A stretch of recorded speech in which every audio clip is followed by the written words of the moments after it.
When Michael Turner pulled a chair away from the head of the banquet table, CEO Rachel Adams looked at him the way you look at someone who's wandered into a room they weren't invited into. In front of the company's biggest clients, she coolly told a server to clear away his plate and silverware, announcing that this table was reserved for people who had actually earned their seat. Michael didn't push back. He simply rose, picked up his water glass, walked to the empty table by the window, and sat down alone. Seconds later, one client stood up, then another, then a third. If you like stories where arrogance eventually collects on its own debt, subscribe and stick around, because this is the night Michael Turner turned an entire boardroom on its head. I want to start 4 days before that dinner, somewhere none of the executives had ever set foot, because that's where this story really begins. 4 days earlier. It was 4:20 a.m. at the Meridian Logistics Distribution Center on the edge of the county, and the loading bays were lit in that harsh white light that makes everyone look exhausted whether they are or not. Michael Turner was already there, gray jacket on, coffee gone cold beside his keyboard, perched on an overturned crate because every chair in the shift office was taken. A routing table had corrupted overnight, and 11 pallets of temperature-sensitive medical supplies bound for Sloan Medical were about to be loaded onto the wrong trailer. Nobody upstairs knew. Nobody upstairs would ever know, which was exactly how Michael liked to handle things. What struck me most was what he didn't do. He didn't raise his voice. He didn't demand to know whose badge had last touched the system. He didn't open a laptop to start drafting the kind of memo that turns a mistake into a career-ending event for someone with 3 kids and a mortgage. Instead, he asked the night supervisor, a young guy named Tyler Brooks, to walk him through the last 8 hours like he was recounting a bad dream to a friend. Then Michael traced the error backward, one handoff at a time, until he found a scanner firmware update that had quietly scrambled how zone codes were being read. He rewrote the sort logic himself, tested it twice, and stayed to watch the first corrected trailer roll out at 6:05. Then he thanked every single person on that floor by name. At 7:15, his phone buzzed. A text from his 16-year-old daughter, Emma, who had learned to ask rather than assume. Would he be home for dinner? I watched his whole face soften in a way no meeting ever managed. He typed back that he'd try, then stared at those 2 words for a long moment before hitting send. That had been the shape of his whole life since his wife died 6 years earlier. Fix the problem quietly. Get home before the food's cold. Keep both halves of his life from tearing at each other. 30 floors up. Now let me take you across town, because the same morning was unfolding very differently on the 30th floor. Rachel Adams had taken over as CEO of her family's company 11 weeks earlier, and she'd spent most of that time changing what the company looked like rather than what it actually did. The old reception furniture was gone, replaced with pale stone and low leather nobody could sit in comfortably.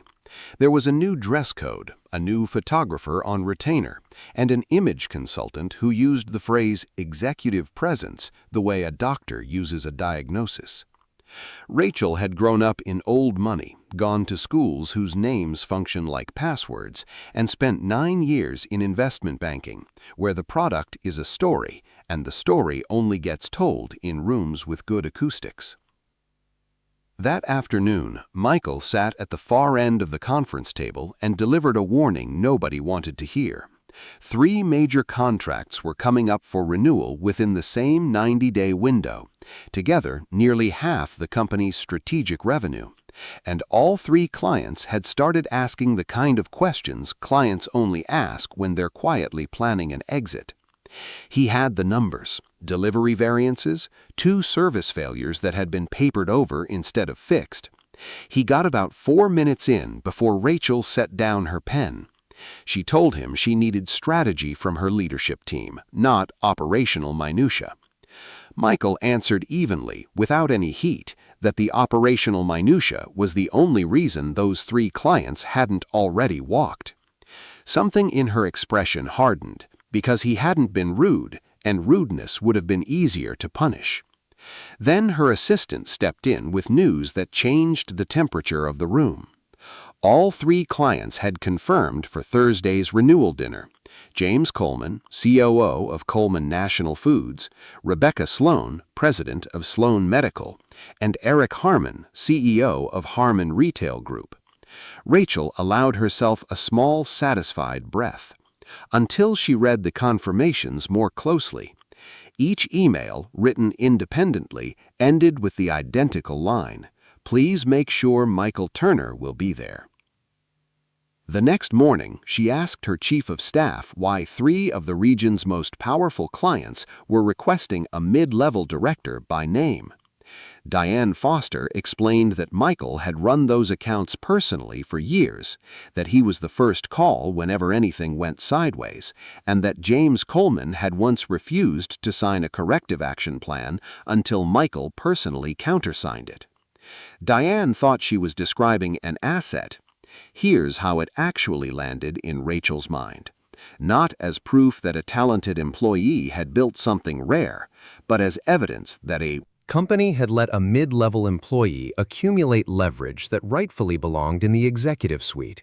She'd spent 11 weeks trying to convince the market that Meridian Logistics was a premium enterprise brand and not a regional trucking company with a family name on the door. Now she was being told that half her strategic revenue rested on a man who ate lunch out of a paper bag in the break room. Instead of curiosity, she felt embarrassment. Instead of asking what he knew, she started looking for a way to shrink how much he mattered. That decision, made in under a minute, never written down anywhere, cost her everything that followed. She landed on a compromise that felt clever to her and looked cruel to everyone else. Michael would attend the dinner, since the clients had asked, and refusing outright would raise uncomfortable questions. But he'd attend as technical support, in the room in case an operational question came up that her polished new VPs couldn't answer. Diane gently asked whether the clients might notice the distinction. Rachel said, "Clients notice exactly what you show them." She was right about that, in a way she couldn't yet imagine. The dinner. Thursday came, and I watched the 2 arrivals at the hotel like 2 different films spliced together. The executive team rolled up in a line of black cars, the men in fresh charcoal suits, the women in the exact shade of navy the image consultant had recommended, everyone holding their phones at chest height like small official documents. Michael came straight from the distribution center, where he'd spent the day walking Tyler's crew through the corrective process. He changed clothes in the parking structure with his car door propped open. His suit was clean, pressed, and 11 years old. He'd polished his own shoes that morning at the kitchen table while Emma complained about her calculus teacher. In the reception area, Rachel watched him from across the marble floor, and everything she saw confirmed a conclusion she'd already reached. Michael chatted with the banquet captain about the room layout, using her name, asking about her night. When a young server dropped a folder of printed seating cards, Michael crouched down and gathered them before anyone else even moved. He carried no leather portfolio, just a thin, folded packet of notes tucked in his jacket. To Rachel, this was a man with no presence, someone who'd instinctively take the lower position in every interaction, someone who'd disappear next to Eric Harmon. To me, it was a man who'd spent 17 years learning that the person holding the door usually knows more about the building than the person walking through it. 20 minutes before the clients arrived, Rachel reviewed the seating chart at the entrance to the private dining room. Client relations had placed Michael at the main table, second seat from the center, with a note in the margin explaining that all 3 clients had specifically requested his presence. She read the note. She read his name, then she picked up the pen. From the podium, drew a single line through Michael Turner and wrote a different name in its place. And because timing has a sense of humor no writer would dare invent, Michael rounded the corner at that exact moment, carrying 2 glasses of water, one of them for Diane. He stopped. He didn't perform surprise, and he didn't pretend not to see it. Rachel straightened up, entirely unbothered, and told him not to misread a company invitation. A client wanting him in the room, she said, didn't mean he belonged to the leadership table. Michael set 1 glass down on the podium and asked, without any edge in his voice, where she'd like him to sit. She gestured toward a small round table near the kitchen door, the kind hotels keep for overflow, and said, somewhere more fitting. 4 executives stood within easy earshot. Every one of them suddenly found something fascinating to look at. That's the moment I want you to hold on to, because there's no shouting in it, no insult you could quote in a complaint. Michael had done nothing wrong. He'd spent the previous night keeping a client's medicine moving, and the previous 17 years keeping accounts from bleeding out. And he was being shuffled to a table by the kitchen because a woman had decided his title wasn't fancy enough for the good china. There's a particular kind of anger that has nowhere to go, and it sat with him in that hallway. What he did with it told me more about him than any performance review ever could. He picked up his water, said that if that was the CEO's decision, he'd sit wherever she liked, and walked to the small table by the window. He didn't mention the routing table. He didn't bring up that Rebecca Sloane's Tuesday shipment existed because he'd sat on a crate until 6 a.m. He didn't say a single word a person keeping score would have said. He laid out his notes and reviewed the delivery numbers for all 3 accounts one more time, because whatever chair he'd been handed, he intended to be useful from it. Then the doors at the far end opened, and James Coleman walked in 11 minutes early, just like he had at every meeting for 30 years. Rachel moved toward him with her hand already extended and her introduction already loaded. But James wasn't looking at her. He was scanning the room the way a man scans an airport for a familiar face, past the leadership table, over her shoulder, until he found what he was looking for at the small round table by the window. He crossed the entire room to reach Michael and shook his hand with both of his own, the kind of handshake men of his generation reserve for people they actually mean it for. He asked immediately about the Ohio consolidation they'd fought through 2 winters back, and whether the second dock had finally been reconfigured the way Michael sketched it on a napkin at a truck stop. Michael said it had, and the dwell time was down 19 minutes on average. James let out a short bark of a laugh and said 19 minutes across 400 loads a week was the only sentence he'd heard all month worth writing down.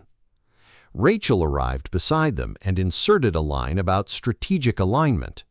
James gave her the same polite half-nod you'd give a waiter refilling your water.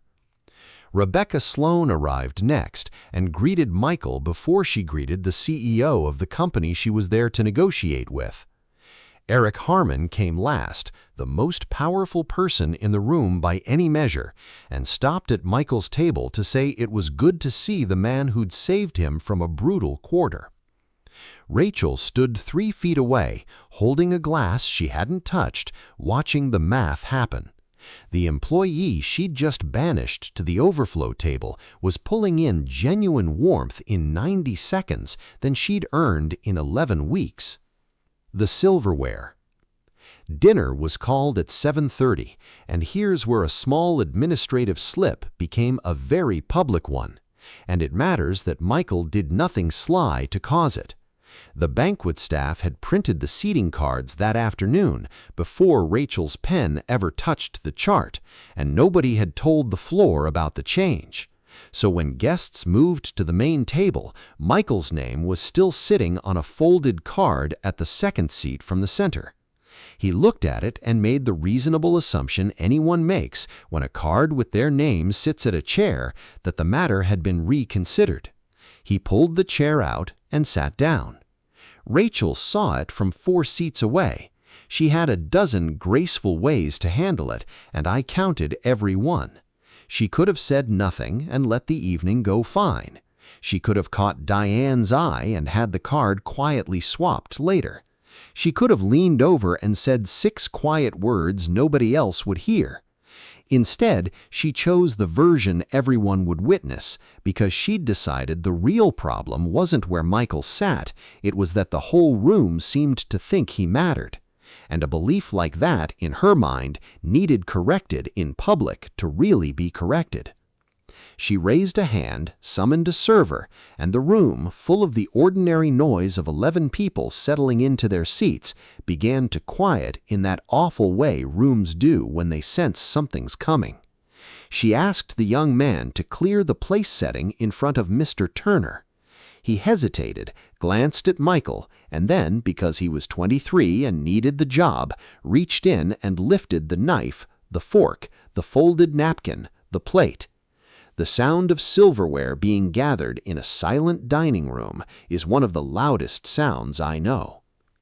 Rachel was smart, sharp with numbers, ruthless in the useful way when a deal stalled, and her one real flaw was that she read a person's worth straight off an org chart, like a price tag. She looked directly at Michael and spoke at a volume calibrated for the whole table. She said she thought she'd already been clear. This table was for people who make decisions. Michael didn't answer. He sat very still, hands resting on the tablecloth where his plate had been, and let her finish because he already understood that anything he said would become the justification for what she'd just done. Encouraged by his silence, Rachel added the line she'd remember for the rest of her career, that he executed decisions, and that was a completely different job. 2 of her VPs suddenly found their laps fascinating. Diane closed her eyes for a second. James set down the roll he'd just picked up. James, Michael Turner, stood, unhurried, and pushed his chair back in flush against the table, because a crooked chair bothered him. He didn't defend himself. He didn't list a single one of the 17 years, the 4 accounts he'd rescued, the weekend he slept in a warehouse office, the night 3 days earlier he'd spent on a crate so the woman 2 seats down would get her medicine on schedule. He picked up his water glass, walked to the small table by the window, sat facing the room, and even apologized quietly to the server for the trouble. Rachel felt the way people feel when they think they've restored order, lighter, almost generous. She sat, smoothed her napkin, turned to James Coleman with a warm smile, and said now they could really begin. James didn't open his menu. He was looking at the empty chair beside him, at the bare stretch of tablecloth where a place setting had sat 30 seconds earlier, and he asked whether Michael wasn't eating with them. Rachel explained, in the tone reserved for stating the obvious, that Mr. Turner was there as part of the support team. James considered that. Then he laid his menu flat, put both hands on the arms of his chair, and stood up. The room didn't understand yet. Rachel certainly didn't. She started to ask if something was wrong with his seat, and I could hear in her voice that she genuinely thought the problem might be a draft. James Coleman, who'd run distribution networks for 31 years and fired more people than most of that room had ever managed, spoke without a trace of anger, which is exactly what made it unbearable. He said if Michael was the support team, then tonight he'd like to sit with the support team. Then he picked up his glass and napkin, walked the length of that beautiful room, and sat down across from Michael at the small table by the window. For maybe 4 seconds, nothing happened. Rachel's mouth was open around a sentence she never finished. Then Rebecca Sloan pushed her chair back, and the sound it made on the floor was the sound of a door closing somewhere in Rachel's career. Rebecca didn't leave right away. She stood behind her chair, hands folded, and asked Rachel down the table whether she actually knew what Michael Turner had done for her company. Rachel opened her hand slightly, the gesture of someone reaching for a fact that isn't there. She didn't have an answer because she'd never once asked the question. Rebecca let the silence sit exactly long enough, then said quietly that she thought that was the problem. She picked up her menu and carried it across the room.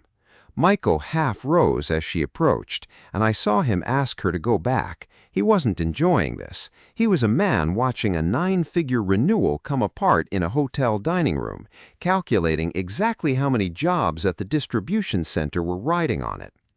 Rebecca sat down anyway and told him to stop being ridiculous. That left Eric Harmon, and he took his time, because men in his position know the last one to move is the one everyone remembers. Rachel turned to him with something close to desperation dressed up as protocol and said this was a dinner for executive leadership. It was the wrong sentence, and she knew it as she said it. It was the only one she had left. Eric folded his napkin into a neat rectangle, set it beside his untouched bread plate, and said that was exactly why he'd be sitting with the man who'd actually shown leadership the night his company needed it. Then he stood and walked over and sat down. 3 chairs at the main table. 3 of the most important clients in the company's history, all 3 now at a small round table by a window, talking with a man whose knife and fork had just been carried off in front of them. Nobody had shouted, nobody had insulted Rachel Adams, not one person had said anything you could repeat as an outrage. And that's exactly what made it devastating. There was no villain to point at and no accident to blame. The room had simply, quietly, unanimously decided where the actual center of gravity was. Rachel sat at the head of a 14-foot table with 3 empty chairs to her right, straightened her cutlery, and asked a server for wine in a voice that didn't quite hold together. What the clients knew. At the small table, Michael tried once more to fix it, which tells you everything about him. He said the renewal conversation should really happen where the CEO was sitting, and that he was glad to answer questions from wherever he was. James looked at him for a long moment, then he said no, and then he said why, and the room could hear it because the room had gone very quiet. 11 months earlier, at 2 in the morning, Coleman National Foods had lost its warehouse management system across 4 states with 60 trailers loaded and moving. Coleman called his account team, called 2 VPs, and nobody called back. Michael called him. Michael had been awake because an alert hit his own phone at 1:40, and he was already halfway to the distribution center. Rebecca added her piece without being asked. 2 winters earlier, a hard freeze had knocked out temperature monitoring at her primary regional warehouse, threatening temperature at her primary regional warehouse, threatening temperature at her primary regional warehouse. Insulin supply for roughly 90,000 patients. Michael showed up at 9 on a Friday night, didn't leave until Sunday afternoon, rebuilt the routing by hand, slept 4 hours on a folding cot, and never submitted an hour of overtime.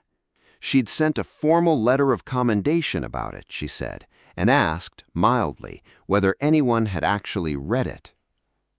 Eric spoke last and shortest. 9 months earlier, Michael had flagged a 2% gap between physical counts and system inventory across Harmon Retail's southeastern network, small enough that every automated report had written it off as noise. He drove to 3 facilities on his own time, found a scanning process error, and documented the whole thing. Eric said if that gap had run 2 more quarters, it would have surfaced in an audit as roughly $4 million of phantom inventory, right in the middle of a refinancing. He said he didn't know what a support team was, but he knew what that was, and it wasn't support. Michael told none of these stories himself, and that's the part I need you to sit with. Every fact that landed on that table came out of a client's own mouth, offered freely by people with every reason to stay quiet in the middle of a negotiation, and twice he tried to steer them back to renewal terms and got talked right over. No promotion, no framed award carries the weight of 3 competitors independently telling the same story about you in a room where it costs them something to say it. 30 feet away, Rachel heard every word because the room was quiet and the acoustics were excellent, the same acoustics the image consultant had specifically praised. I watched the first genuine crack open in her. Not remorse yet, nothing that clean, more like the vertigo you feel discovering that a fact you'd treated as furniture was actually load-bearing. She'd spent 11 weeks presenting a strategy to a board of directors, and somewhere in the last 4 minutes, she'd started wondering whose work she'd actually been presenting. But pride doesn't surrender in one evening. Halfway through the second course, Rachel pushed back her chair, picked up her glass, and crossed the floor toward the small table with a bright social smile assembled on her face, ready to join the conversation like nothing had happened. James didn't stand, didn't even look up on his notes. He said, perfectly pleasantly, that they were discussing business with Michael. It was her own sentence, handed back to her, packaging still on.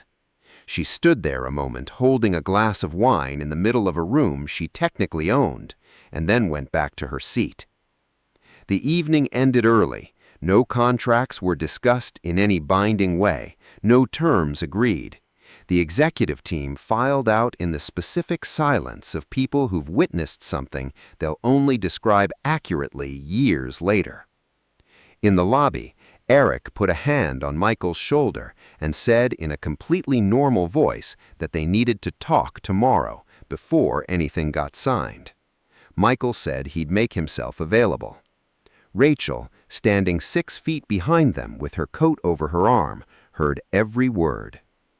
The morning after. At 9:40 the next morning, Michael was called to the 30th floor. He'd been at the distribution center since 6, came up in the same gray jacket, and sat down across from a woman who'd spent the night building a version of events where she was the injured party. There was no apology. I want to be exact about that. There wasn't even the shape of one. Rachel opened by saying she'd been reflecting on a serious governance concern, that a single employee had built personal relationships with strategic clients to a degree that now interfered with executive authority. Michael listened all the way through without interrupting, which unsettled her more than an argument would have. Then he asked one question. What did she believe he'd actually said to them? Rachel started a sentence about patterns of influence and never finished it, because there was nothing to finish. He hadn't called any of those 3 clients. He hadn't asked anyone to leave a table. He'd asked Rebecca to sit back down twice and told James the renewal conversation belonged at the main table, and there were 9 witnesses to both. What she was really accusing him of was being trusted. She couldn't win that argument, so she reached for what she still controlled. She told him he wouldn't be attending the renewal meeting scheduled for 2 o'clock that afternoon. Peter Vance would present the account strategy instead. It was pure positional power, the corporate version of clearing a plate, and she watched his face for the reaction she needed. If he raised his voice, she'd have a documented incident. If he refused, insubordination. If he pleaded, leverage. Michael asked whether she'd put the decision in writing. I've rarely seen a question do that much damage with so little force. Rachel said, of course, because saying no would have admitted exactly what the request implied. 40 minutes later, the email existed, time-stamped, unambiguous, naming her as the one pulling Michael Turner off all 3 renewal accounts, effective immediately. Michael saved it. Then he spent the rest of the morning doing something that infuriated her far more than defiance would have. He pulled together the complete account files, variance histories, open corrective actions, personal notes on how each client liked to be communicated with, and walked Peter Vance through all of it for 2.5 hours in a small conference room. That night at home over a plate of pasta, Emma noticed her dad's voice had gone quiet in the particular way it did when work crossed the line from annoying into something else. He didn't tell her the whole story, but he didn't lie either. He said sometimes you have to decide whether you're going to keep sitting somewhere you're not respected. Emma thought about it and said that when she'd told him something similar about her chemistry class, he'd made her write down what she'd need in order to stay. He looked at his daughter for a while and admitted that was probably fair. The next morning, before 6, Michael opened a resume he hadn't touched in 9 years and updated it. No drama, no announcement. When he finished, he saved it, closed the laptop, and drove to the distribution center to keep walking the corrective process with Tyler's crew, because the work was still the work. The empty conference room. Across town, Rachel rehearsed her presentation twice in front of the image consultant. The deck was genuinely beautiful, with a market positioning narrative that would have killed at a conference. She believed, deep down, that clients need vendors more than vendors need clients, and that a bad dinner is just a bad dinner. At 2 o'clock, all 3 clients arrived in the lobby at the same time. None of them walked toward the conference room. They stood at the reception desk in their coats, and James leaned on the counter and asked the receptionist, loud enough to carry down the hall, where Michael Turner was. Rachel came out to meet them herself, which took a certain kind of nerve, smiling, hand out, announcing her team was fully prepared. She told them Michael wouldn't be joining. Account leadership had been consolidated at the executive level. Rebecca asked if he'd resigned. Rachel said no. Rebecca asked why then he wasn't in the conference room right now. Rachel gave her rehearsed answer. This was an executive-level meeting. I felt the temperature in that lobby drop 10 degrees. Eric had brought the physical renewal packet, 400 pages in a black portfolio, because he was old school about signatures. He set it on the counter and didn't pick it back up. He said they wouldn't be meeting today. Rachel, still operating on the theory that this was all emotional fallout, said she understood the dinner had been awkward and hoped they wouldn't let one uncomfortable night derail years of partnership. Eric looked at her with something close to kindness, which was worse than contempt. He told her the dinner hadn't caused anything. It had simply shown them she didn't understand her own business. Then Rebecca asked whether Rachel had actually read the renewal agreements, not the summary, the agreements. Rachel said she'd reviewed the terms, which was true the way glancing at a house's front door counts as reviewing the house. Rebecca opened Eric's portfolio, flipped to a tabbed page near the back, and pointed to a clause under a heading Rachel had never once thought about: Key Personnel Continuity.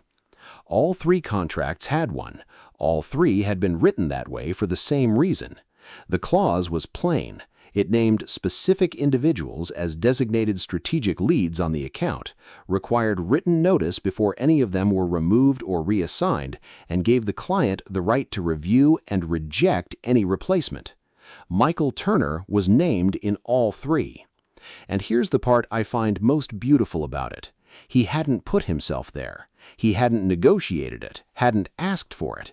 In 2 of the 3 cases, he'd actually argued against naming an individual at all, insisting the company should be accountable, not a person.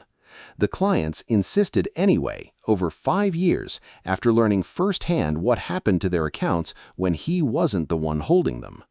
Rachel read the paragraph twice. She'd personally signed one of those renewals 8 weeks earlier as part of a bridge extension. She'd read the annual value, the margin. Structure, the term length, the executive summary slide her deal team prepared. She had never opened page 311. That email she'd sent so confidently the previous morning, the one Michael had politely asked her to put in writing, was now a written record of her unilaterally pulling a named key person off 3 contracts with no notice and no client sign-off. James watched her arrive at that understanding and didn't gloat, which I respected. He did say one thing, and it reframed the entire story. They hadn't requested Michael because they liked him, he said, although they did. They requested him because when something went wrong at 2 in the morning, he knew what to do. And knowing what to do is the one asset in logistics you can't buy at the last minute. Then, with the mildness of a man holding every card, he suggested Rachel might want to invite Mr. Turner to the building. The meeting that should have happened. Michael came up from the distribution center in his gray jacket, a smear of grease on one cuff, and walked into that conference room without a trace of triumph. He didn't look at Rachel. He greeted the clients, apologized for his sleeve, sat down, and asked what they needed. What followed was 90 minutes I'd recommend to anyone who's ever confused a title with an ability. Rebecca asked about cold chain exception handling for her new specialty line.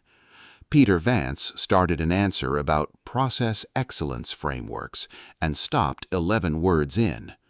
Michael gave her the exact temperature threshold, the 2 facilities that couldn't currently support it, the retrofit cost for one, and his recommendation to route through the other for 6 months in the meantime.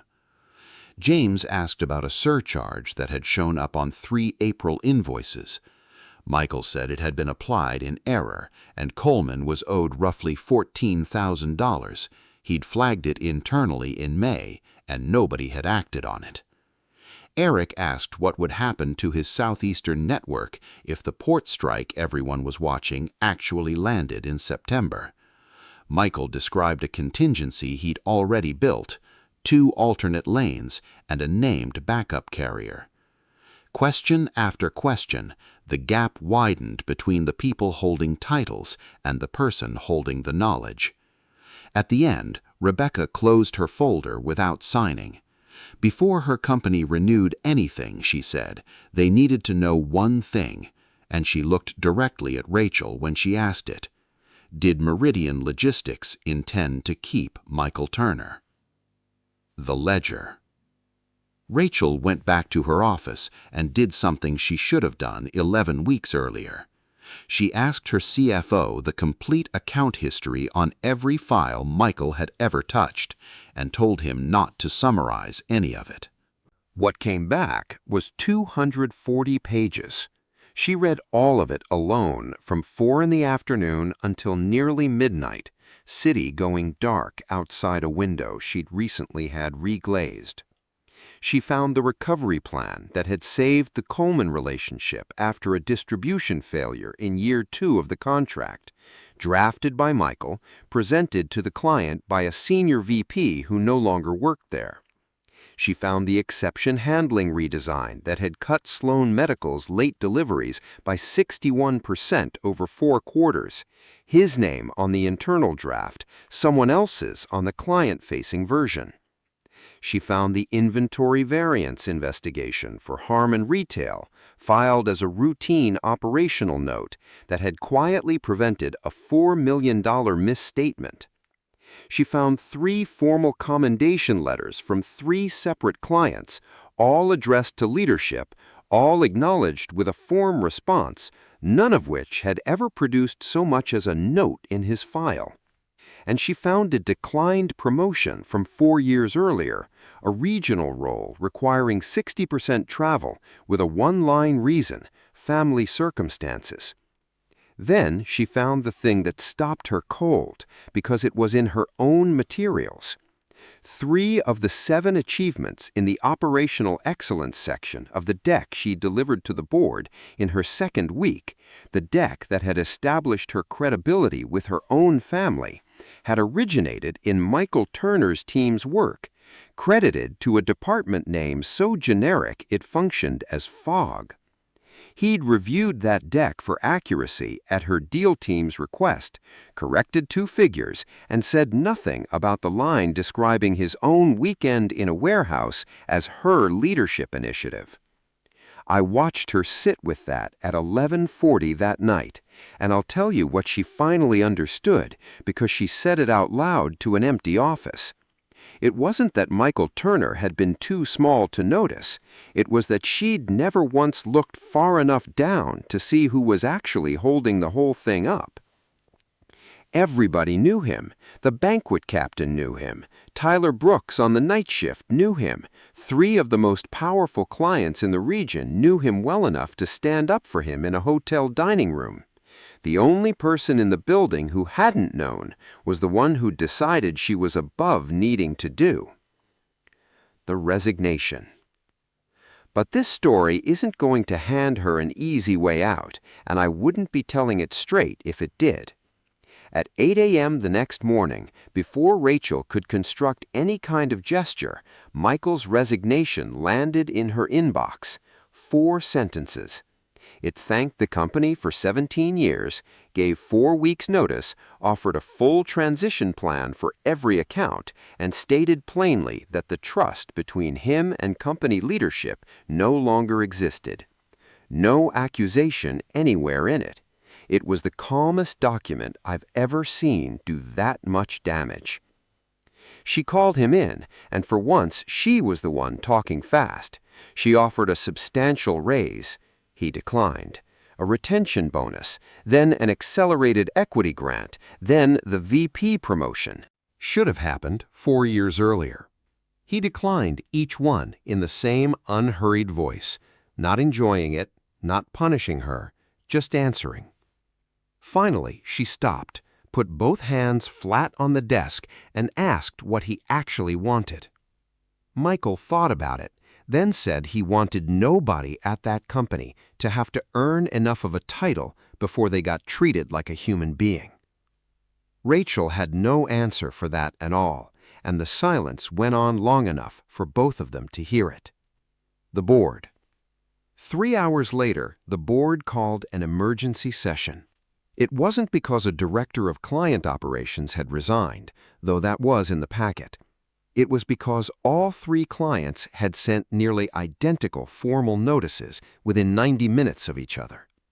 No board on earth reads 3 matching letters from half its strategic revenue and calls it a coincidence.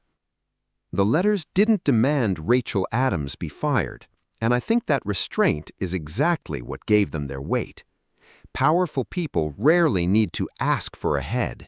They just describe a condition and let the institution do the arithmetic.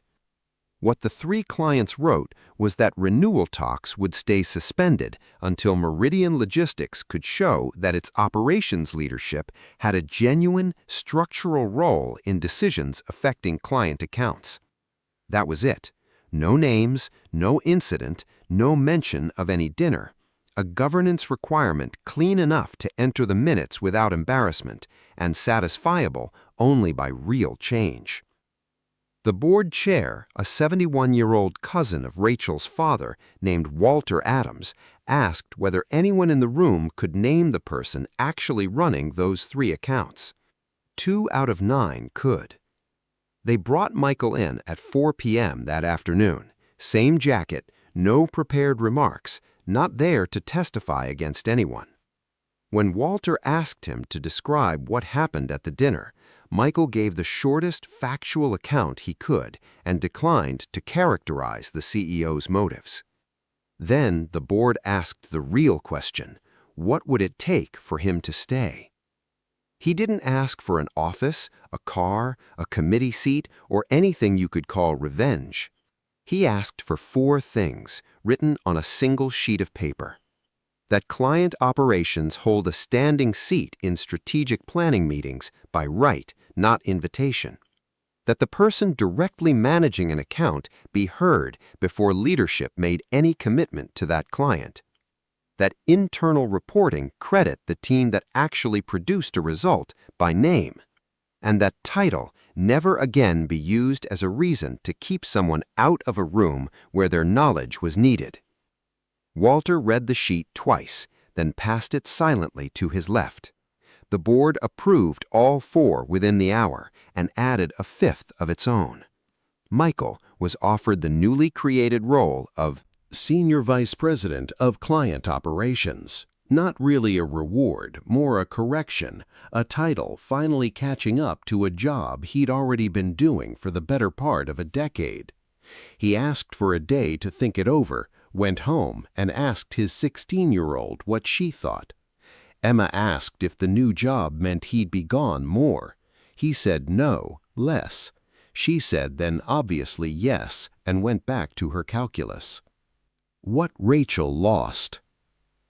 Rachel Adams stayed CEO, and I want to explain why that's actually the more satisfying ending. Her unilateral authority to restructure client-facing teams was suspended and placed under board oversight for 18 months. Her leadership bonus for the year went into review.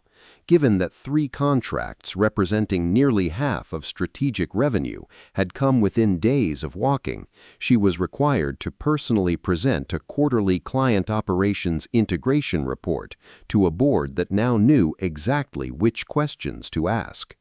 She kept her office and her family name. She lost the thing she'd valued most, the assumption that her judgment didn't require checking. All 3 clients resumed renewal talks within 2 weeks and signed before the end of the quarter, on terms slightly better for Meridian than the previous cycle. They didn't sign because a CEO had been humbled. Nobody in this story ever took a victory lap. They signed because a company had finally repaired the thing that made them doubt it, and because the man they trusted was still there. Trust, once it's actually been demonstrated instead of promised, is the cheapest thing a business can run on and the most expensive thing to replace. 5 months later. On a cold November evening, Meridian Logistics held another dinner in the same hotel, the same private room, the same excellent acoustics. On the seating chart at the entrance, Michael Turner's name sat immediately to the right of the chief executives, and this time nobody had drawn a line through anything. He arrived from the distribution center like always and stood in the doorway a moment, plate in hand, looking at the room. At a long table near the same kitchen door sat 9 people from operations and dispatch and the night shift, including Tyler Brooks in a borrowed tie, invited for the first time, sitting very upright the way people do when they're not sure they belong yet. Michael looked at his own name card gleaming beside the CEO's. Then he carried his plate to the back of the room, sat down with them, and asked Tyler how the second shift was holding up. Rachel came in 10 minutes later. I watched her clock the empty chair at her right hand, then find him at the back table, sleeves pushed up, laughing at something a dispatcher had said. It was the opening scene of this whole story, turned exactly inside out. Same room, same 2 tables, same distance between them, only one thing different. This time she didn't issue an instruction. She picked up her glass, crossed the entire length of that beautiful room in front of every executive she employed, and stopped beside the table by the kitchen door. She asked if there was room. Michael looked at the empty seat beside him. No speech, no making her wait longer than a heartbeat. He'd never been interested in punishment. He pulled the chair out. Rachel sat down among the operations team and asked Tyler Brooks his name. Then she asked what he did, and then she actually listened to the answer. Across the room, James Coleman watched all of it over the rim of his glass, smiled to himself, and said nothing to anyone. Michael Turner never needed to win a seat at the table where the powerful people sit. He needed the powerful people to finally understand why he'd always belonged there. And the difference between those 2 things is the difference between ambition and worth. Some people spend a career arranging the chairs. A very few spend it holding the whole thing up.